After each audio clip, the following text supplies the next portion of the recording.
সচরাচর দেখতে গেলে আমরা এই শিমটাকে একটু দল বেঁধেই রান্না করে থাকি। তাই ভাবলাম দল বেঁধে নয়, আজকে একা নয় শিমের একটা কোনো রেসিপি বানানো যাক। আজকে বানাচ্ছি শিমের ঝাল। তো সবার প্রথমেই শিমটাকে খুব ভালো করে বেছে ধুয়ে নিয়েছি।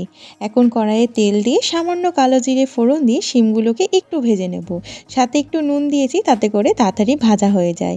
এদিকে একটা মশলা বানাচ্ছি, নিয়েছি টমেটো, টক দই, পোস্ত, চারমগজ, কাজু বাদাম আর সাথে কালো সর্ষে বাটা। খুব ভালো করে প্রত্যেকটা জিনিস বেটে নিয়েছি। আর এইদিকে আমাদের শিমটা কিন্তু খুব ভালো করে ভাজা হয়ে গেছে। দিয়ে দিলাম বাটা মশলাটা, তারপর ওই চেনা পরিচিত গুঁড়ো মশলা, গুঁড়ো লঙ্কা, হলুদ গুঁড়ো, জিরে গুঁড়ো খুব ভালো করে কষিয়ে নেব। দিয়ে দেবো সামান্য একটু চিনি, এতে করে টেস্টটা যেন আরও বেশি ভালো হয়। তারপর পরিমাণ মতন জল দিয়ে খুব ভালো করে এখন সিদ্ধ হতে দেব। নামানোর আগে একটু ধনেপাতা কুচি ছড়িয়ে দিলেই রেডি আমাদের শিমের ঝাল।